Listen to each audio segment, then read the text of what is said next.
Et donc, bonjour à tous. J'avais dit que les vidéos allaient s'espacer et que euh, on allait voir après le cessez-le-feu. Bah, le truc, c'est que le cessez-le-feu a duré 24 minutes, pour être tout à fait exact. Donc, en 24 heures, quasiment 24 millions, on peut même dire 24 minutes, le cessez-le-feu, il est littéralement à la poubelle. C'est les mots même de la Maison Blanche. Ça signifie que les mecs, on leur propose un plan, ils ne le lisent pas. Mais est-ce qu'ils savent lire?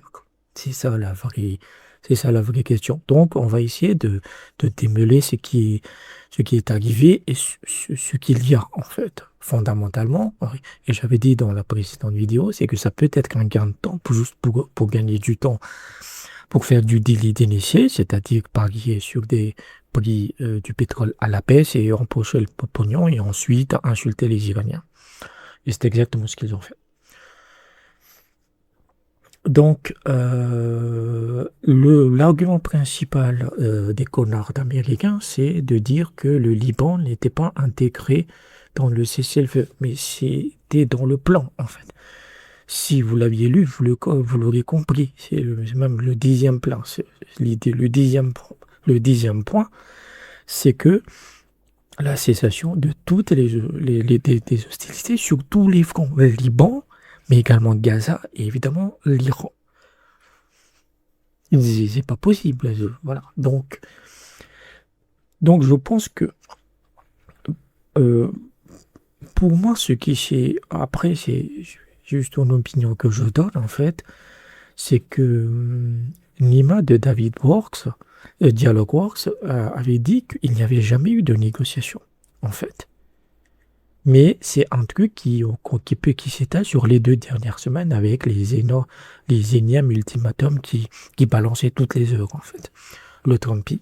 Et ce qui se passait, c'est que les Américains proposent le plan en 15 points aux Iraniens, qui était du bullshit, puisque ce plan en 15 points était simplement la capitulation de l'Iran. Voilà. L'Iran n'a même pas daigné répondre, puisqu'il ne parle pas directement avec les Américains. C'est le Pakistan qui est le relais. Et au Pakistan, ils ont donné leur propre plan en 10 points, qui a été donné aux Américains. Donc les Américains n'ont pas répondu parce qu'ils attendaient cette opération terrestre à Ispahan, comme je l'ai dit. Pour moi, c'est tout le cœur, il est lié, lié à ça en fait. Mais comme l'opération a été un désastre, mais on apprend par la suite que l'uranium n'est même pas à Ispahan, il a été déplacé, donc le truc n'aurait servi à rien. Et donc, il n'y avait pas de négociation ou de pourparlers. C'est juste que le plan était aux mains des Américains, le plan en 10 points qu'on avait vu hier, et pour se sortir du merdier, ils ont accepté de principe le plan sans l'étudier. Et c'est exactement la même chose ce qui s'était passé avant la guerre.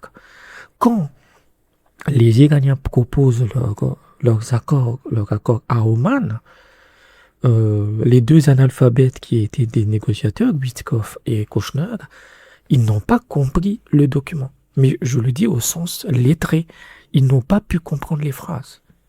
Ils n'ont pas pu comprendre ce que ça impliquait. Et puisque Kouchner, sa seule compétence, c'est de sauter la fille de Trump, en fait. Voilà. Et Witkoff, c'est plus un escroc dans les affaires. Ça n'a rien d'un diplomate, en fait. Il n'y a personne qui connaît l'Iran, etc. Donc, ils ont accepté le plan sans le lire. En fait, sans comprendre ce que ça implique, comme la première fois. Et après, tout de suite après, Trump renie que l'uranium, il ne faut pas que l'Iran enrichisse l'uranium, donc c'est déjà mort, quoi. Voilà. Que le Liban n'est pas intégré dans le cessez-le-feu, c'est dans le plan. Lisez-le. Voilà, lisez-le, en fait. Et la Maison-Blanche dit que nous avons mis le plan à la poubelle. Mais à un moment donné, c'est pas possible d'être aussi con, en fait. D'être aussi analphabète. Mais ce qui s'est aussi également passé, c'est que ce cessez-le-feu a été fait sans l'accord d'Israël. Israël a compris qu'il était mort. Ah, il était mort et enterré. Avec ce cessez-le-feu, et qu'est-ce qu'il a fait? Il a tout de suite attaqué le Liban avec force. 300 morts en l'espace de quelques heures. Hein. C'est vraiment tout Beyrouth. Il n'y a pas de Hezbollah à Beyrouth. Il n'y en a pas en fait. Mais ils l'ont attaqué juste pour faire le maximum de destruction, pour torpiller directement le moindre pour parler.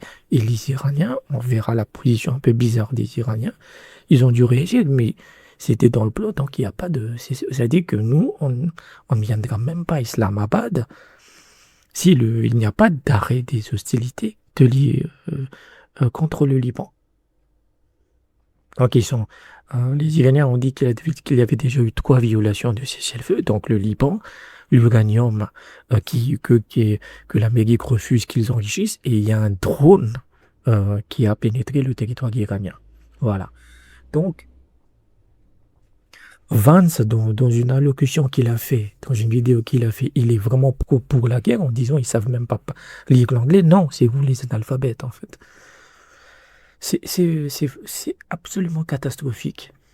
Et donc vous avez ce journaliste, Leith Marouf, qui était passé sur Dialogue Work, et je trouve qu'il a donné une analyse intéressante. Ce qu'elle dit, ce qu'on est en train de voir, c'est l'effondrement de l'Empire américain, comme on a eu l'effondrement de l'Empire romain. Quand l'Empire romain s'est effondré, il y a eu deux parties, l'Empire d'Occident et l'Empire d'Orient, avec chacun ses propres objectifs. Et c'est exactement ce qui est en train de se passer, c'est que l'Empire central américain est en train de se casser, est en train de se prendre une raclée, et Israël et les pays arabes veulent continuer la guerre avec l'Iran, parce qu'ils ont leurs propres objectifs. C'est-à-dire que pour le moment, il n'y a pas eu d'attaque contre l'Iran. Ça, il faut le garder à l'esprit. Et l'Iran n'a pas riposté pour le moment, après le cessez-le-feu. Donc, je pense qu'il y a quand même quelque chose, en fait. L'Amérique n'a pas directement attaqué l'Iran. Mais ceux qui attaquent l'Iran, c'est les Émirats, qui est la pute d'Israël, et Israël lui-même, en fait. Pour moi, les deux plus gros agressifs, c'est les Émirats et Israël. Et ce que Israël veut, c'est que si l'Amérique recule, c'est pas grave, mais je veux garder le CENTCOM, c'est-à-dire l'armée américaine. Je veux que l'armée américaine soit sous le contrôle de Netanyahou. Et lui, il peut continuer la guerre, et si l'Amérique ne veut pas, c'est pas grave. C'est ça le truc. C'est vraiment, on est en train de voir la dislocation en deux de l'Empire. Et avec le CENTCOM, Netanyahou pourra avoir son empire juif qui est l'équivalent du Grand Israël. Et je pense que c'est lié à ça en fait. Donc, après le cessez-le-feu, vous avez eu une activation du lobby sioniste aux États-Unis, comme on n'en a jamais vu. Les mecs, ils étaient choqués. Ils ne savaient pas quoi faire, donc il a fallu réagir. Et je pense que l'Amérique a besoin d'un Édouard Drummond. Voilà. Pour ceux qui suivent le truc, je ne vais pas dire ce qu'il c'est, mais ils ont besoin d'un mec comme ça. Édouard Drummond, voilà, il a publié son fameux livre en 1885. L'Amérique a besoin de ça. Parce que c'est ce qu'on voit en fait. L'Amérique juive, c'est exactement ce qu'on voit. Donc, parce que si Trump avait la moindre couille, mais il n'en a pas, le mec, c'est une merde, mais c'est une merde humaine. C'est une merde, vraiment. Il est absolument infect. En fait, il pourrait s'en sortir. Il dit, moi, je me casse et je reprends mon armée avec moi. Vous, les Juifs et les autres Arabes, vous voulez continuer la guerre? Ben, allez-y. Continuez la guerre. Ça ferait 2 coups avec une pierre. Parce que Israël, tout seul, avec son armée de merde, et les Émirats, bon, oui, bah, à moins que vous mettiez des putes de Dubaï sur des catapultes pour les envoyer en Iran, vous ne verrez pas grand-chose. L'Iran réglerait définitivement le problème d'Israël s'il n'a pas le soutien des Américains et des Européens. Les pays arabes seraient également détruits et l'Amérique pourrait s'en sortir. Elle garderait sa sphère d'influence, sans doute en Amérique latine un peu, mais surtout en Europe. Elle pourrait, elle a eu une défaite en fait. Et cette défaite, malgré, encore une fois, qu'il renie ou non le cessez-le-feu, le monde entier a vu. Le monde entier a vu que l'Amérique a accepté le cessez-le-feu et par conséquent a accepté officiellement sa défaite. Cessez-le-feu ou pas, c'est ce qu'il le respecte ou non. L'histoire le reconnaîtra comme tel. Donc, voilà, il pourrait s'en sortir, mais le lobby juif est tellement puissant aux États-Unis qu'ils ne peuvent rien faire, quoi. Ils ne peuvent rien faire. Voilà. Et il y a plein de points dans le plan qui ne pourra pas être respectés. Par exemple, la levée des sanctions, ça dépend du Congrès. Le Congrès, il n'y a que des juifs dedans. Donc, voilà, c'est absolument catastrophique. Dans le cas de l'Iran, comme je l'ai dit, l'Iran n'a pas encore riposté. Donc, de sa part, il respecte les cessez-le-feu. Est-ce qu'ils vont aller demain, donc vendredi 10 avril, à Islamabad? On ne sait pas. Est-ce que le Liban peut tenir 2 semaines? Il peut tenir. Je veux dire, le Hezbollah, il a littéralement depuis des décennies combien de morts? Parce qu'après 2 semaines, ce serait un accord final. Voilà. Donc, pour le moment, l'Iran n'a pas, encore une fois, ça signifie que mais il n'y a pas un navire qui passe par le détroit d'Ormuz. Il n'y a personne qui ose, en fait. Voilà, il n'y a personne qui ose. Donc, il n'y a pas... l'Iran n'a pas encore repris la guerre. Ils ont promis que ce qui s'est passé au Liban serait suivi d'une riposte et ils tiennent toujours, ils font toujours ce qu'ils disent. Donc, on verra ce qui se passe. L'Amérique elle-même n'a pas tiré contre l'Iran et même si elle utilise des actifs américains, l'Amérique elle-même ne bombarde pas le Liban. Donc, il y a quand même un truc, voilà. Je pense il y aura forcément un arrêt de la guerre d'une façon ou d'une autre, en fait. Maintenant, il y a eu l'éditorial de Pepe Escobar, l'analyste, et ce qu'il dit, en fait, mais c'était hier après-midi, je dirais. Ce qu'il dit, en fait, c'est que dans ce putain de plan de 10 points, en fait, il y a un garant. Puisque j'avais dit hier, c'est que ce plan, il est bien. Mais qui le garantit?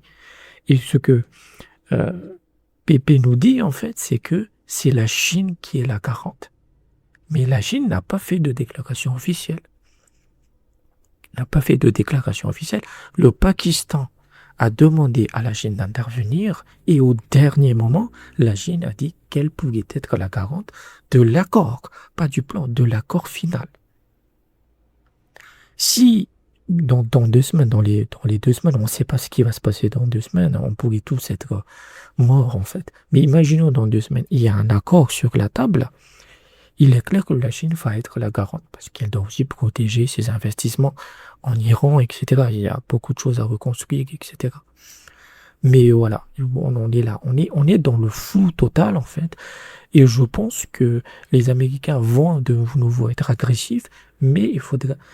Ne regardez pas les paroles, ne regardez pas le texte, regardez le champ de bataille. Toujours dans une guerre, c'est pas les tweets qu'il faut regarder, c'est le champ de bataille. Trump va insulter, Vance va insulter tout ce que vous voulez, mais si l'Amérique ne reprend pas la guerre, eh ben, on aura peut-être qu'une chance de trouver un accord. Mais les Iraniens ne doivent pas être naïfs, en fait, ils ne le sont pas, mais je trouve que certains de leurs comportements, je le trouve bizarre. Ils acceptent, c'est vraiment bizarre, en fait. Mais, parce que je me mets à leur place, ils souffrent, hein. C'est bien les gens disent oui, il faut que l'Iran continue la guerre, que je le dis, c'est pas vous qui vous prenez des bombes et c'est pas vous qui ramassez des enfants carbonisés par des putains de tomahawks. Faut être très très clair. Je citerai ce grand philosophe devant l'Éternel, Ramzan Kadyrov. C'est très facile d'agiter le sabre en restant assis sur le canapé. Nous ne sommes pas à leur place, en fait. Nous ne savons pas ce qu'ils subissent, en fait. Mais voilà. Mais il n'y a pas la moindre flexion que je vois dans les déclarations de l'Iran. Mais encore une fois, il faut regarder les actions militaires. Donc voilà. À la fin, je mettrai une petite vidéo humoristique, un peu d'IA, pour montrer, voilà, ce qu'est aujourd'hui vraiment l'Amérique. Et pour qui toutes les ressources sont dépensées, pour qui ils se battent, pour qui ils meurent, en fait. Donc, j'espère que vous avez apprécié la vidéo. N'hésitez pas à laisser un pouce bleu, n'hésitez pas à vous abonner. Et si vous avez des sous, vous pouvez aller sur Patreon ou faire des dons ponctuels. Tous les liens sont dans la description. Je vous dis à bientôt. Son, Trump knows exactly what he's doing, and we gotta trust him. They need you out there. Israel is our greatest ally, man. Dad, but I've been watching a lot of Tucker Carlson. I don't give a shit what Tucker Carlson said, boy! Damn it! Son, you're not just signing up for the military. You're signing up to protect our greatest ally. But what about protecting America? That's what I said. Holy shit! We need backup! Call for backup! Backup? What backup? All our backup was sent to protect our greatest ally! Kid, I'd say you've got a lot of balls, but they cut everything off from the waist down.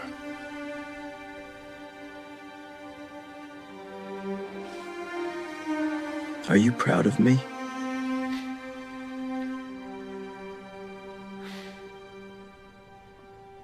Not until our greatest ally is safe.